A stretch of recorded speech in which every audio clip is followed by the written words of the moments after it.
اس وقت سب سے زیادہ غفلت کا شکار مسلمان اگر کسی چیز سے ہے تو وہ موت سے ہے. برائیاں اس لیے کر رہا ہے کہ موت کو بھول گیا. نمازیں اس لیے چھوڑ رہا ہے کہ موت کو بھول گیا. بد کرداری اس لیے کر رہا ہے کہ موت کو بھول گیا. شراب نوشی اس لیے کر رہا ہے کہ موت کو بھول گیا. جوا اس لیے کھیل رہا ہے کہ موت کو بھول گیا. قرآن کہتا ہے کل نفس ذائقۃ الموت، ہر نفس کو موت کا ذائقہ چکھنا ہے. کسی کی موت اچھی ہوتی ہے جس پر لوگ رشک کرتے ہیں اور دعا کرتے ہیں کہ اللہ ایسی موت ہمیں بھی نصیب فرمائے، اور کسی کی موت اتنی بھیانک ہوتی ہے کہ آدمی دعا کرتا ہے کہ اللہ تعالیٰ ایسی موت سے ہمیں بچائے. اللہ ہم سب کو بھی اچھی موت عطا فرمائے، ایمان پر زندگی دے اور ایمان پر خاتمہ فرمائے. کون ہے جو اس دنیا میں ہمیشہ رہنے کے لیے آیا؟ بسا اوقات انسان بہت سارے منصوبے بنا لیتا ہے. کل میں یہ کروں گا، میرا گھر بن جائے گا، رہنے جاؤں گا، میرے بچے اس میں بسیں گے، ان کے بچے رہیں گے. یہ ساری چیزیں انسان کرتا ہے کل کے بھروسے پر. لیکن اس کل کے آنے سے پہلے وہ اس دنیا سے چلا جاتا ہے. میرا اپنا ایک جملہ ہے، اگر اسے دل و دماغ میں محفوظ رکھ سکتے ہو تو رکھ لیں، اور وہ جملہ یہ ہے: ہم کل کی فکر کرتے ہیں اور پل کی خبر نہیں. ہم کل کی فکر کر رہے ہیں اور پل کی خبر نہیں. اور اللہ والوں کی سچویشن یہ تھی کہ وہ ہر پل کا خیال کرتے تھے کہ کہیں یہ پل یاد الہی سے غفلت میں نہ گزر جائے. اس لیے میرے پیارے آقا صلی اللہ علیہ وسلم کے پیارے دیوانوں، سلطان الہند جیسے جب اس دار فانی سے کچھ کرتے ہیں تو کچھ اور ان کی پیشانی پہ لکھا ہوا نہیں تھا، یہی لکھا ہوا تو تھا: ھذا حبیب اللہ مات فی حب اللہ. یہ اللہ کا حبیب اللہ کی محبت میں اس دنیا سے کچھ کر گیا. موت اس سے کوئی راہ فرار اختیار نہیں کر سکتا. باڈی گارڈ کے درمیان زندگی گزارنے والا بھی موت سے نہیں بچ سکتا. بلیٹ پروف جیکٹ پہننے والا بھی موت سے بچ نہیں سکتا. منصوبے ہزار کوئی بنا لے لیکن اس سے نہیں خبر کہ اس کی موت کب آنی ہے اور کب اسے موت کی آغوش میں جانا ہے. لیکن میرے پیارے آقا صلی اللہ تعالی علیہ وسلم کے پیارے دیوانوں، جتنی بھی آج برائیاں ہو رہی ہیں اس کی سب سے بڑی وجہ یہ ہے کہ انسان یہ سوچ رہا ہے گویا یہی اسے رہنا ہے، جانا ہی نہیں. اسی وجہ سے تو جتنی بھی تیاریاں اس دنیا میں انسان کر رہا ہے ایسا لگتا ہے جیسے پرماننٹ رہنے کے لیے کر رہا ہو، یہاں سے اسے جانا ہی نہیں. تو میرے پیارے آقا صلی اللہ علیہ وسلم کے پیارے دیوانوں، موت برحق ہے. موت کے پل سے ہر ایک کو گزرنا ہے. لیکن آقا کریم صلی اللہ علیہ وسلم کو اپنی امت سے بڑا پیار، بے پناہ محبت، بے پناہ محبت. ماں اپنے بچے سے جتنی محبت نہیں کرتی اس سے کئی گنا زیادہ حضور اپنی محبت، اپنی امت سے محبت فرماتے ہیں. اس لیے حضور صلی اللہ تعالی علیہ وسلم نے ایسی تعلیمات عطا فرمائی کہ اگر کوئی ان تعلیمات پر عمل کرے تو اس کے لیے موت بھی آسان ہو جائے، اور جب وہ رب قدیر کی بارگاہ میں حاضر ہو تو جہنمی بن کر کے نہیں، جنتی بن کر کے حاضر ہو. تو ایک بات تو یہ سمجھ لیں کہ موت برحق ہے اور ہر نفس کو اس کا ذائقہ چکھنا ہے. دوسری چیز، وَإِنَّمَا تُوَفَّوْنَ أُجُورَكُمْ يَوْمَ الْقِيَامَةِ، قیامت کے دن تم کو تمہارے کیے کا مکمل بدلہ دیا جائے گا. قیامت وہ جگہ ہے جہاں پر انسان کے کیے ہوئے کا کمپلیٹ بدلہ دیا جائے گا، ادھورا نہیں. ادھورا تو دنیا میں دیا جاتا ہے. یہ مزدور جو اسٹرائک پر اترتے ہیں اس کی وجہ کیا ہے؟ انہیں پورا اجر نہیں دیا جاتا تو اسٹرائک پر اترتے ہیں. یہ مزدور یونین کیوں بنی ہے؟ جب ان کو پوری سیلری نہیں ملتی، پورا اجر نہیں ملتا تبھی وہ اسٹرائک پر اترتے ہیں اور روزانہ مطالبہ ہوتا رہتا ہے سیلری بڑھاؤ, ہمیں ہمارا معاوضہ صحیح نہیں ملتا. لیکن قیامت ہے ہی اس لیے کہ بندوں کو قیامت کے دن ادھورا اجر جو دنیا میں ملا تھا وہ محسوس کر رہے تھے. تو یہ بتایا جا رہا ہے اگر کچھ کم دنیا میں تمہیں ملا تھا تو غم نہ کرو, قیامت ہے ہی اس لیے تاکہ تمہارے اجر کو پورا پورا تمہیں دے دیا جائے, وہاں پورا اجر دیا جائے گا. میں بتاؤں اس کو مثال کے طور پر, بہت سارے مسلمان یہ کہتے ہیں میں نماز پڑھتا ہوں مجھے روزی نہیں ملتی, معاذ اللہ کم ملتی ہے, دینداری اختیار کیا ہوا ہوں پھر بھی مجھے جتنا ملنا چاہیے نہیں ملتا. شراب پینے والے کو, جوا کھیلنے والے کو, برائی کرنے والے کو زیادہ ملتا ہے. اور زیادہ تر آپ دیکھیں گے, اب جو میں بات عرض کرنے جا رہا ہوں غور سے سنیے گا, زیادہ تر آپ دیکھیں گے آدمی جتنا زیادہ دیندار ہوتا ہے اتنی ہی زیادہ پریشانی میں گرفتار ہوتا ہے. آقا کریم صلی اللہ علیہ وسلم کی بارگاہ میں ایک صحابی حاضر آئے اور عرض کیا یا رسول اللہ صلی اللہ تعالی علیہ وسلم میں آپ سے محبت کرتا ہوں. سرکار نے فرمایا کیا کہا تم نے؟ کہا حضور میں آپ سے بے پناہ محبت کرتا ہوں. پھر حضور نے فرمایا کیا کہا؟ کہا حضور میں آپ سے بے پناہ محبت کرتا ہوں. تو سرکار نے فرمایا پھر مفلسی کے استقبال کے لیے تیار رہو.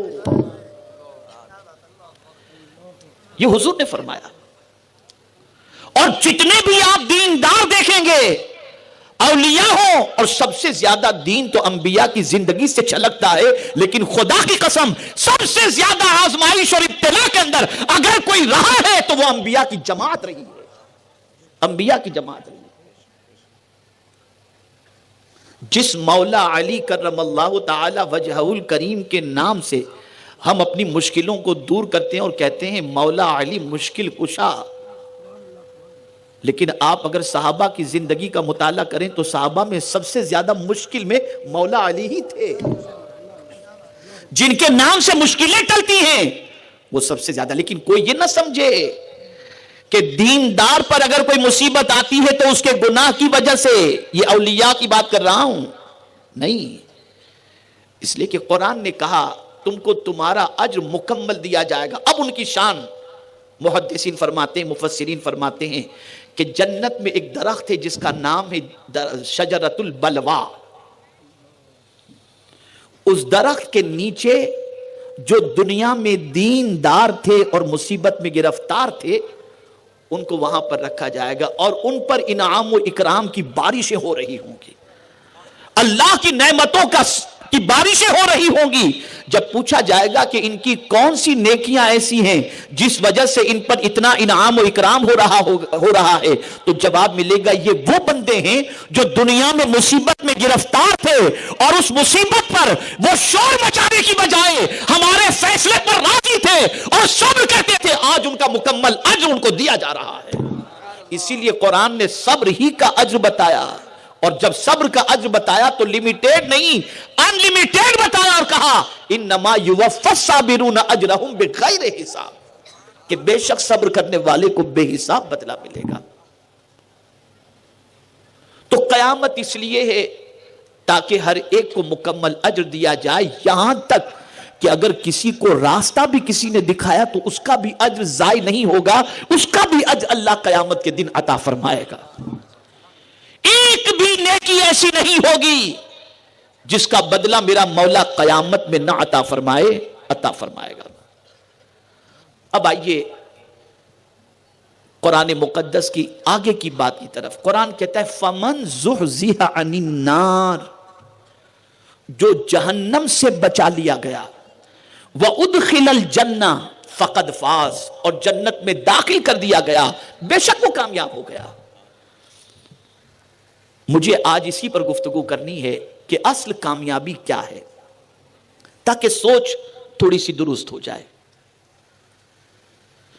تو قرآن کہتا ہے کہ اصل کامیابی یہ ہے کہ جہنم سے بچا لیے جاؤ.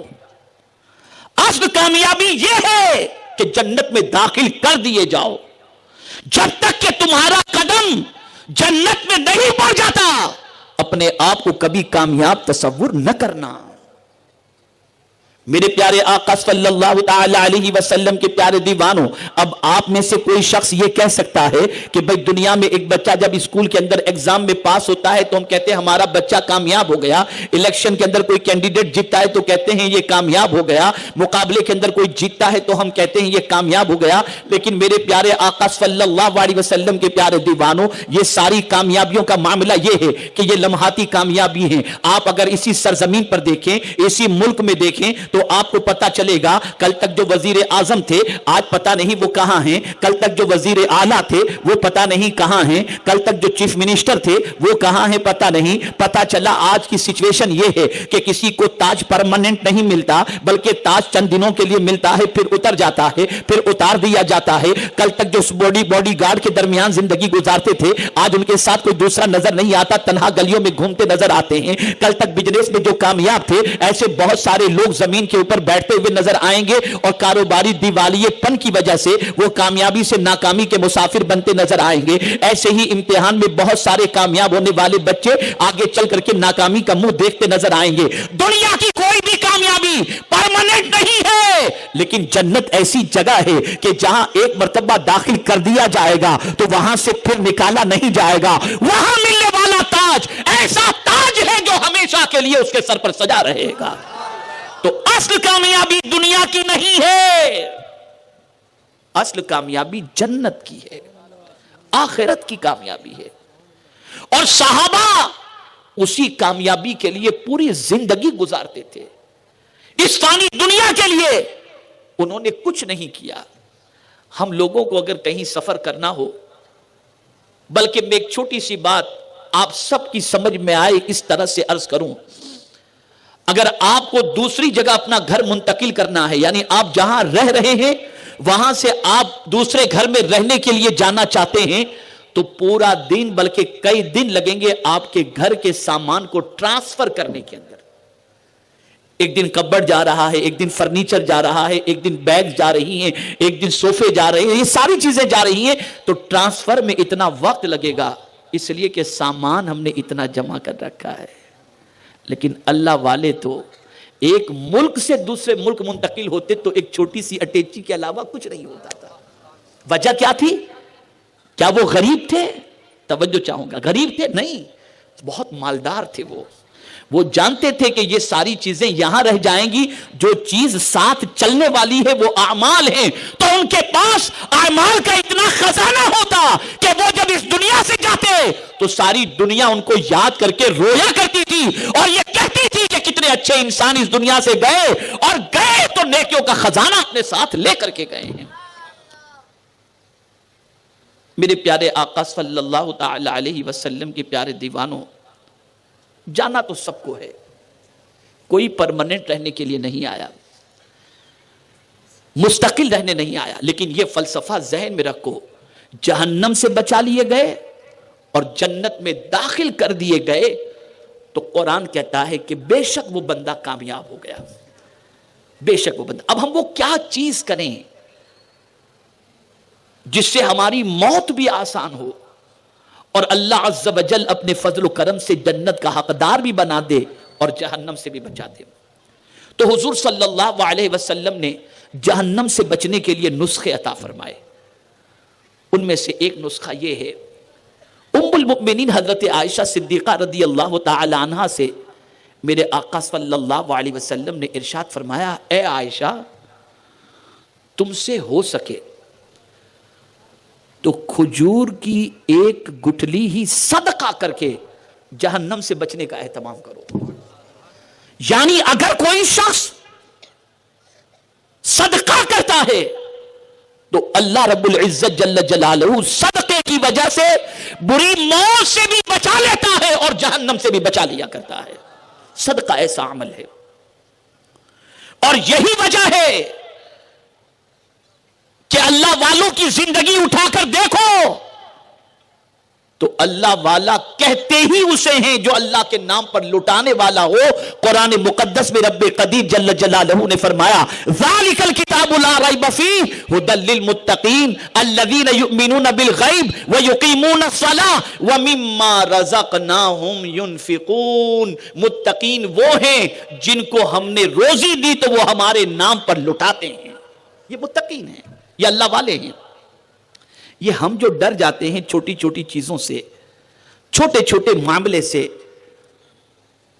چوہے سے ڈر جاتے ہیں, کتے بلی سے ڈر جاتے ہیں, اور اللہ والے شیروں سے نہیں ڈرتے تھے. مجھے یاد ہے وہ واقعہ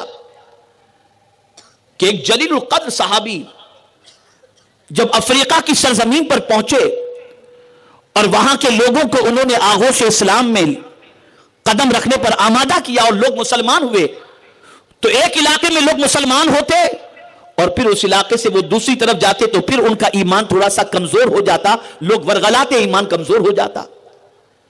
اب وہ صحابی رسول نے پلان بنایا تھا کہ ہم یہاں سے رخصت ہو جائیں گے کسی کو مقرر کر کے, لیکن جب آپ نے دیکھا کہ وہاں کے لوگوں کی سچویشن بدلتی رہتی ہے تو آپ نے پلان بنایا کہ اب یہاں سے ہم کو جانا نہیں ہے, مستقل یہاں فوجی چھاونی ہم کو بنانی ہے اور یہیں پر ہم کو قیام کرنا ہے تاکہ لوگ اسلام پر ثابت قدم رہ سکیں.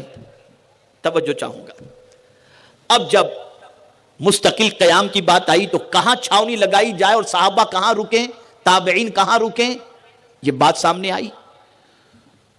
تو وہ صحابی فرماتے ہیں کہ فلاں جو جنگل ہے اس جنگل کے اندر ہم پڑاؤ ڈالیں گے. بس اتنا سننا تھا کہ تابعین نے عرض کیا کہ حضور آپ کیا فرما رہے ہیں, وہ تو شیروں کی جگہ ہے,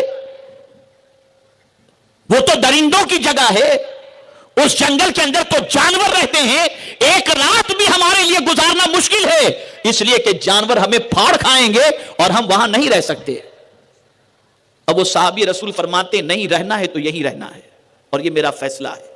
اب سارے تابعین نے اپنے صحابی کے فیصلے پر عمل کرنے کا ارادہ کر لیا, لیکن ایک تابعی نے عرض کیا کہ حضور ہماری جان کو خطرہ ہے, اس کے باوجود بھی ایسے جنگل میں آپ رہنے کی بات کر رہے ہیں جہاں پر درندے ہیں, شیر ہیں, کیڑے مکوڑے ہیں, اگر ہمیں وہ اذیت پہنچائیں تو پھر اس کا کیا علاج ہے, کچھ علاج بھی آپ نے کیا ہے؟ کہا ہاں. اب جواب سنیے آپ. کہا ہاں. کہا کیا علاج ہے؟ کہا فکر مت کرو, وقت پر ہم بتائیں گے. جب تمہارا ارادہ پختہ ہو چکا ہے تو اب تم دیکھو. اور پھر وہاں پر کھڑے ہو کر جنگل میں انہوں نے خطاب کیا, تابعین سے نہیں, جنگل کے جانوروں سے خطاب کیا, اور جانوروں کو خطاب کرتے ہوئے فرمایا اے جنگل میں بسنے والے جانوروں, ہم نبی کے غلام ہیں, ہمارے لیے جنگل خالی کر دو تاکہ یہاں رہ کر کے ہم اسلام کو پھیلائیں. تھوڑی دیر گزری تھی کہ شیر گردن جھکائے جنگل سے جا رہے ہیں, چرین جنگل سے جا رہے ہیں, پرین جنگل سے جا رہے ہیں, اور وہ جنگل خالی ہوتا نظر آ رہا ہے. اور 40 سال تک اس جنگل کے اندر اللہ کے رسول کے غلاموں نے پڑاؤ ڈالے رکھا. پتہ یہ چلا جو اللہ سے ڈرتا ہے کائنات اس کے کنٹرول میں کر دی جاتی ہے. یہ غلامان رسول کی شان تھی. اسی علامہ عبد المصطفیٰ اعظمی صاحب علیہ الرحمہ نے اپنی کتاب میں اس واقعے کو نقل کیا ہے. ہم کیوں ڈر رہے ہیں؟ وجہ یہ کہ ایمان کمزور ہے, مال سے محبت ہے, موت کا خوف نکل گیا, موت سے نفرت ہو گئی. اے رسول گرامی وقار صلی اللہ تعالی علیہ وسلم کے پیارے دیوانوں, رسول اعظم صلی اللہ تعالی علیہ وسلم نے بڑی پیاری بات ارشاد فرمائی, اور یہ بات اچھی طریقے سے ذہن میں رکھیں. بہت سارے مسلمان نا امیدی کے شکار ہوتے ہیں, بہت سارے مسلمان افسردگی کے شکار ہوتے ہیں, بہت سارے مسلمان اللہ سے بدگمان ہوتے ہیں اور یہ سوچتے ہیں کہ پتہ نہیں مرنے کے بعد ہمارے ساتھ کیا سلوک ہو, پتہ نہیں اللہ عز و جل ہمارے ساتھ کیا فیصلہ فرمائے. تو یاد رکھیں میرے پیارے آقا صلی اللہ تعالی علیہ وسلم کے پیارے دیوانوں, اللہ عز و جل کی بارگاہ میں سچی توبہ کی عادت اپنائیں, اللہ کی بارگاہ میں گناہوں سے معافی مانگا کریں. اور یاد رکھو میرے پیارے آقا صلی اللہ تعالی علیہ وسلم کے پیارے دیوانوں, اللہ سے اچھی امید رکھیں. ہم اور آپ اللہ کے بندے ہیں, اللہ اپنے بندوں سے محبت فرماتا ہے. اللہ اکبر. طبرانی میں موجود ہے حضرت معاذ بن جبل رضی اللہ تعالی عنہ سے رسول اعظم صلی اللہ علیہ وسلم نے فرمایا اے معاذ اگر تم چاہو تو میں بتاؤں. عرض کرتے ہیں یا رسول اللہ صلی اللہ علیہ وسلم ضرور ارشاد فرمائیں. سرکار صلی اللہ علیہ وسلم نے فرمایا جانتے ہو معاذ کل بروز قیامت اللہ سب سے پہلے اپنے مومن بندوں سے کیا سوال کرے گا؟ عرض کرتے ہیں حضور بہتر جانتے ہیں، اللہ بہتر جانتا ہے۔ سرکار صلی اللہ علیہ وسلم نے فرمایا مولا قیامت میں اپنے بندوں سے، مومن بندوں سے پہلا سوال یہ کرے گا، کیا تم میری ملاقات کو پسند کرتے تھے؟ کیا ظاہر سی بات ہے کہ مرنے کے بعد رب سے مومنوں کی ملاقات ہوگی، تو بندوں سے پوچھا جائے گا، اے میرے بندوں کیا تم میری ملاقات کو پسند کرتے تھے؟ بندے کہیں گے ہاں مولا ہم تیری ملاقات کو پسند کرتے تھے۔ تو میرا مولا فرمائے گا کیوں؟ وہ ارشاد فرمائے گا کیوں؟ تو بندے عرض کریں گے مولا ہم نے سنا تھا کہ تو معاف کرنے والا ہے، تو بہت بخشنے والا ہے، اس لیے تیری ملاقات کو ہم پسند کرتے تھے۔ میرے پروردگار کی رحمت کو جوش آئے گا اور ارشاد فرمائے گا اے مجھ سے اچھا گمان کرنے والو، اب تو تمہاری مغفرت میرے لیے واجب ہو گئی، جاؤ میں نے تم کو معاف کر دیا۔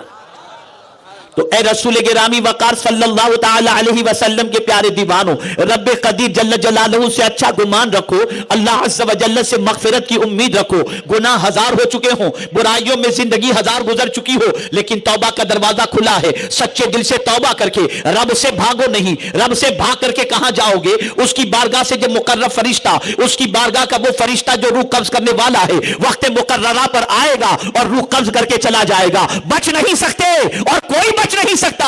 جب پلٹ کر اس کی بارگاہی میں جانا ہے، اسی کو منہ دکھانا ہے اور اس سے ملاقات ہونی ہے، تو دعا کریں کہ اللہ ملاقات اچھی کرا دے۔ اللہ اکبر۔ پیغمبر رحمت صلی اللہ تعالی علیہ وسلم نے جنت کے حوالے سے اور جہنم کے بچنے کے حوالے سے کتنے عظیم نسخے عطا فرمائے۔ آقا کریم صلی اللہ تعالی علیہ وسلم نے ارشاد فرمایا اگر کوئی شخص بیمار ہے، مریض ہے، اللہ اکبر، اور مرض کی حالت میں اگر 40 مرتبہ وہ دعا، وہ اسم اعظم جو حضرت یونس علیہ السلام نے پڑھے تھے، اور وہ دعا جو حضرت یونس نے پڑھی تھی، وہ کون سی دعا تھی؟ لا الہ الا انت سبحانک انی کنت من الظالمین۔ تو میرے آقا صلی اللہ علیہ وسلم فرماتے ہیں سخت بیماری کے عالم کے اندر اگر کوئی شخص 40 مرتبہ اس آیے کریمہ کو پڑھ لے اور اگر اس کی موت واقع ہو جاتی ہے تو اللہ اسے شہادت کا مرتبہ عطا فرماتا ہے، اور اگر اسے شفا نصیب ہو گئی تو اللہ اس کے گناہوں کو معاف فرما دیتا ہے۔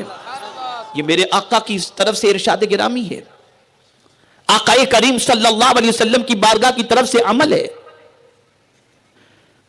اے رسول گرامی وقار صلی اللہ تعالی علیہ وسلم کے دیوانوں، تاجدار کائنات صلی اللہ علیہ وسلم نے جنت کے حوالے سے ایک اور پیارا عمل بتایا۔ آقا کریم صلی اللہ علیہ وسلم ارشاد فرماتے ہیں جو شخص یوم جمعہ کو مجھ پر 1000 مرتبہ درود پڑھے، 1000 مرتبہ درود پڑھے، میرے آقا صلی اللہ علیہ وسلم فرماتے ہیں مرنے سے پہلے جنت میں وہ اپنا ٹھکانہ دیکھ لے گا، جنت میں اپنا ٹھکانہ دیکھ لے گا۔ اے رسول گرامی وقار صلی اللہ تعالی علیہ وسلم کے دیوانوں، مجھے حیرت ہے کہ ہم دنیا کا محل دیکھنا چاہتے ہیں، ہم دنیا کے محل بنانے کی فکر میں لگے ہوئے ہیں، دنیا کے بنگلے بنانے کی فکر میں لگے ہیں۔ قربان جائیے نبی رحمت صلی اللہ علیہ وسلم کی عظمت پر کہ اللہ کے رسول صلی اللہ علیہ وسلم نے اتنے آسان نسخے عطا فرمائے کہ اس کے لیے ضروری نہیں کہ مالدار 1000 مرتبہ پڑھے گا تو جنت میں محل ملے گا، بلکہ غریب بھی پڑھے تو اسے جنت میں محل دے دیا جائے گا۔ آقا چاہتے ہیں کہ ان کا امتی کامیاب ہو جائے اور جنت کا مسافر بن جائے۔ اب یہاں مسلمانوں کی عدم توجہی کے حوالے سے بات کروں کہ مسلمان کتنی غفلت کا شکار ہو گیا ہے۔ ہم جب نماز کے لیے کھڑے ہوتے ہیں تو نیت کرتے ہیں انی وجہت وجہی للذی فطر السماوات والارض، نیت کرتے ہیں نا کہ منہ میرا کعبہ شریف کی طرف، منہ کہاں کرتے ہیں؟ توجہ چاہوں گا، منہ کے حوالے سے کیا نیت کرتے ہیں؟ جب بھی کوئی نماز پڑھتے ہیں تو کیا نیت کرتے ہیں؟ منہ میرا، بولیے بھئی آپ میری بات سمجھ رہے ہو تو بولیے، منہ میرا کعبہ شریف کی طرف۔ لیکن سچ بتائیے گا، سچ بتائیے گا، ہم تو یہ کہتے ہیں کہ مولا سب سے کٹ کے ہم نے رخ تیری طرف کر لیا، اور جب تک کہ سب سے رخ پھیر کر اس کی طرف رخ نہ کریں، اس کے گھر کی طرف رخ نہ کریں، تب تک کہ نماز ہوتی ہی نہیں۔ نماز ہوگی ہی اس وقت جب سب سے رخ موڑو اور اس کے گھر کی طرف رخ کرو، تب نماز ہوگی۔ لیکن سچ بتائیے 2 رکعت بھی ایسی ہم پڑھتے ہیں جس میں اس کی طرف توجہ کے علاوہ کوئی دوسری توجہ ہی نہ ہو؟ ہم 2 رکعت بھی ایسی نہیں پڑھ پاتے، ادھر اللہ اکبر کیے بغیر کیلکولیٹر کے دن بھر کا سارا حساب ہو گیا، آ رہے ہیں نماز میں یہ کہتے ہوئے کہ سب سے رخ موڑ کر تیری طرف ہم نے کر لیا، اور 1 منٹ بھی دل اس کی طرف نہیں، 1 منٹ بھی نہیں، ادھر کے خیالات ادھر کے خیالات، ادھر کی توجہ ادھر کی توجہ، اسی میں وقت گزر گیا۔ اور یہ یاد رکھیں یہ آسان بھی نہیں ہے۔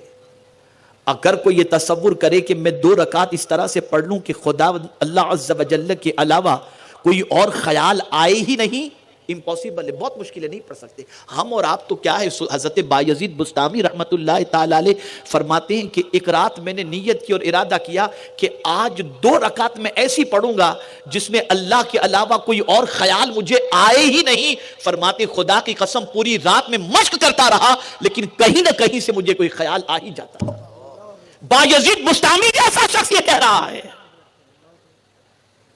کہ 2 رکعت ایسی نہ پڑھ سکا، تو آپ کی اور ہماری کیا حیثیت ہے؟